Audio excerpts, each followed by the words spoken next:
Hi, hi, salam alaikum mes amis, j'espère que vous allez bien. Comme d'habitude, je me porte à merveille. Je vous demande de voyager aujourd'hui avec moi en Afrique et plus particulièrement dans mon pays natal qui est la Guinée. Donc, nous allons réaliser une sauce à base de feuilles de manioc. Sans plus tarder, suivez-moi dans ma cuisine comme d'habitude pour connaître la recette et la réaliser avec moi. C'est parti, let's go!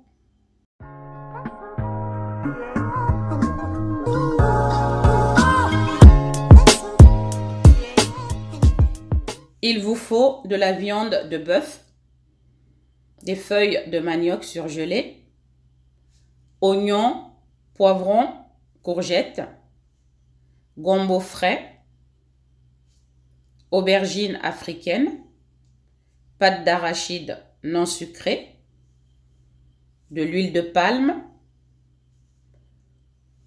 du bouillon, du tandoori, du curcuma, crevettes, poudre de crevettes et poissons, du sel et du poivre. Là, j'ai mis dans une grande casserole 3 litres d'eau. Donc, je vais mettre les boules de feuilles de manioc surgelées dans cette eau-là. Bien évidemment, enlever le film plastique qui les protège au préalable.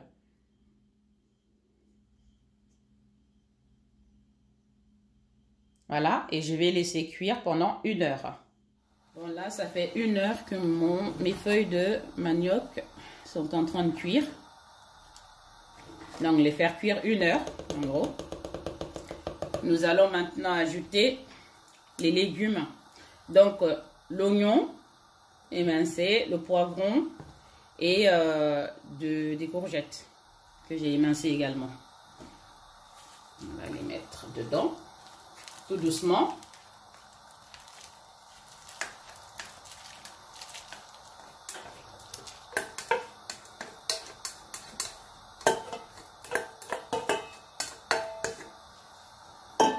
Voilà. Et on va laisser cuire une quinzaine de minutes encore. 15 minutes que ça cuit, je vais maintenant ajouter la pâte d'arachide que vous trouvez dans tous les magasins exotiques, asiatiques ou africaines.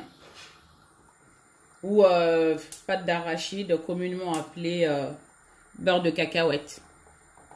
Mais vraiment prenez dans les magasins exotiques. Faut pas que ça soit sucré, hein. Faut pas qu'il y ait de sucre ajouté dedans.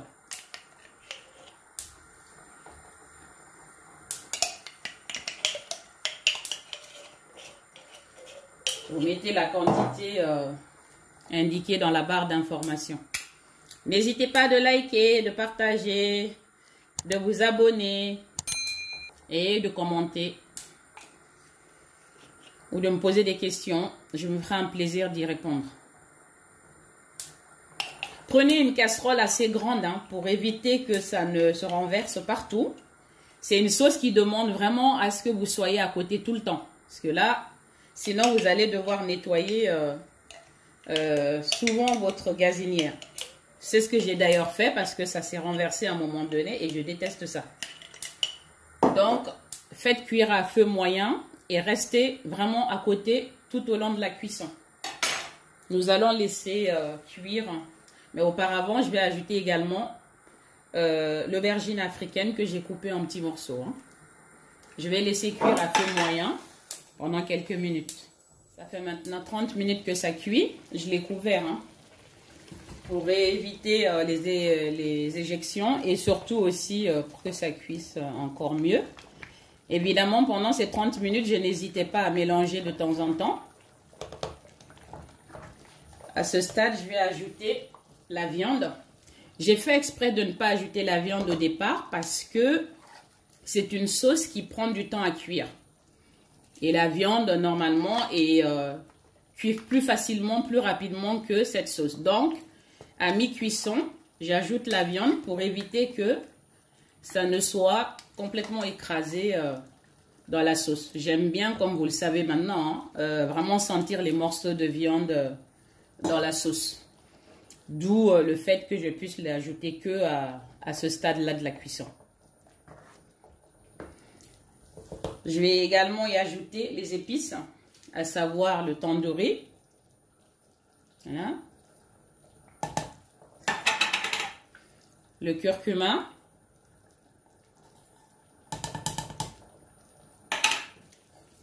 Le sel.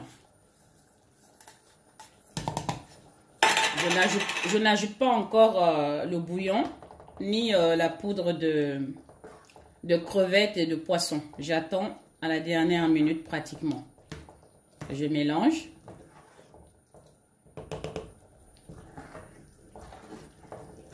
Et je laisse encore cuire quelques minutes.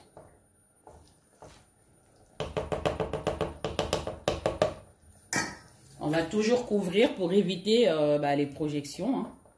J'ai oublié le poivre. Hein. Ajoutez le poivre également. Environ une cuillère à café ou deux, comme vous le voulez. C'est au goût. Et on laisse cuire.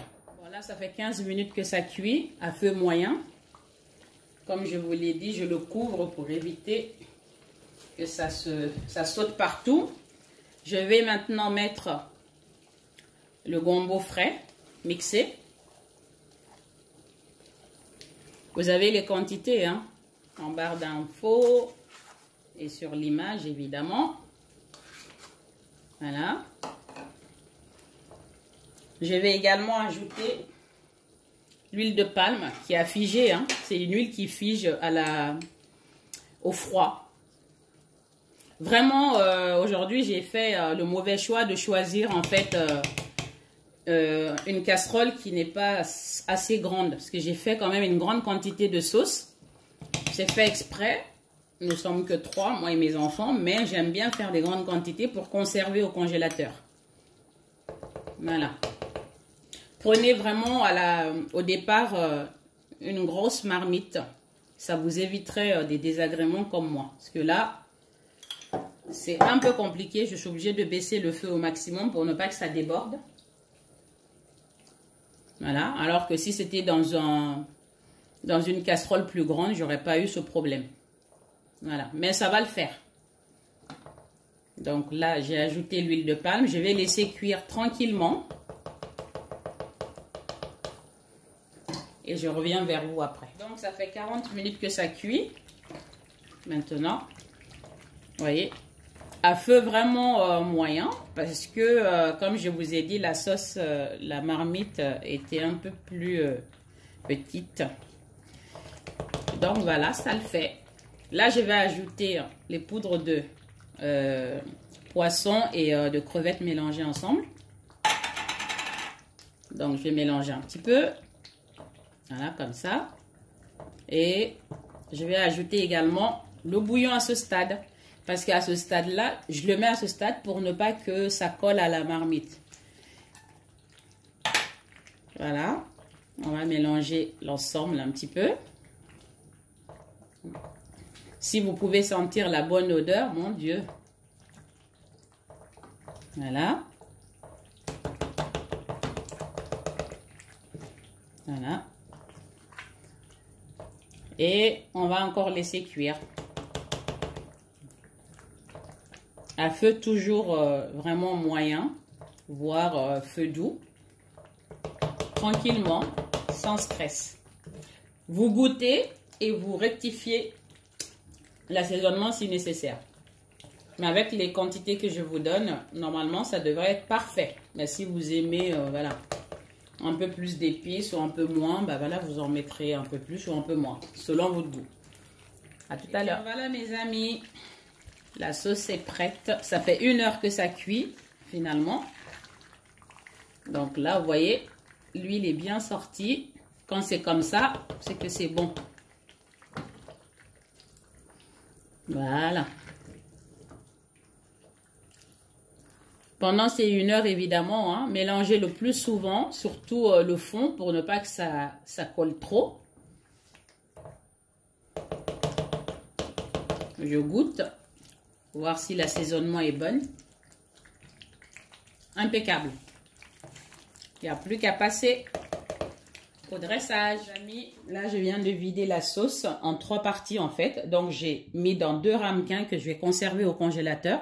J'en ai fait beaucoup exprès parce que cette sauce-là m'énerve. C'est tellement bon, mais c'est difficile à cuire dans le sens où ça se met partout. Hein, si on reste pas à côté, en baissant le feu, ça a tendance à monter, à se renverser ou à vraiment, quand on ouvre, ça sautille de partout. Et moi, comme je suis hyper maniaque, vraiment, j'ai la hantise de faire cette sauce-là que j'affectionne particulièrement.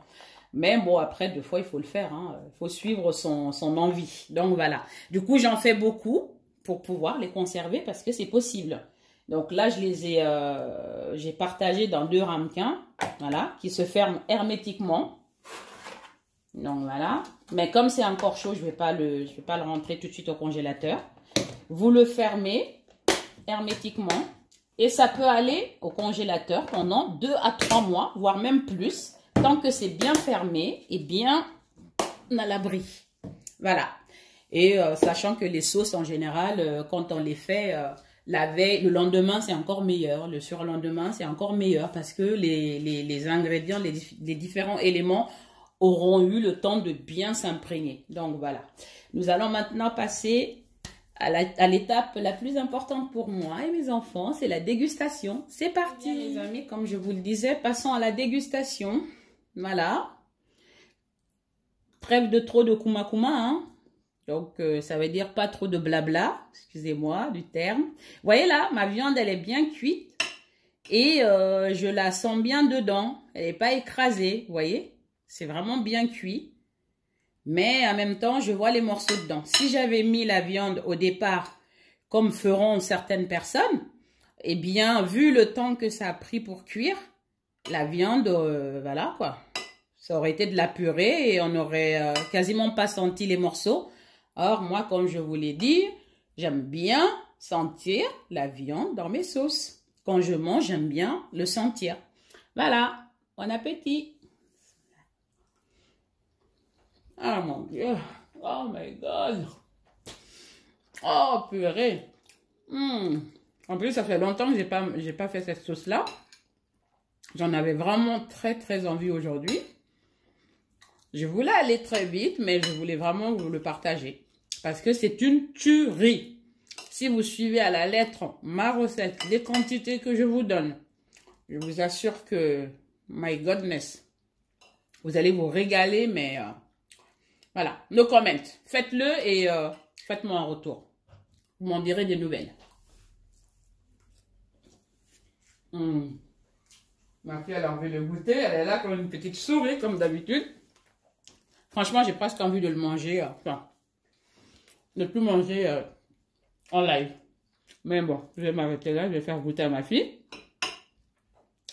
Évidemment, n'oubliez pas de liker, de partager, de vous abonner si ce n'est pas encore fait.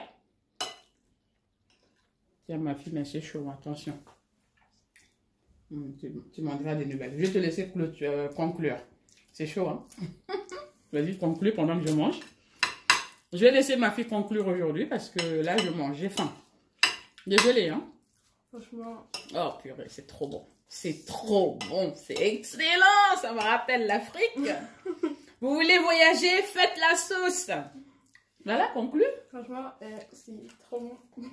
Franchement, à refaire chez vous.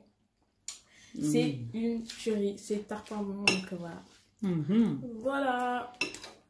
Eh bien, merci de m'avoir suivi une fois de plus, hein, d'avoir partagé cette aventure avec moi. Je vous dis à bientôt pour une nouvelle recette avec la douce cuisine. Bye bye. Ciao, ciao. Salam alaikum.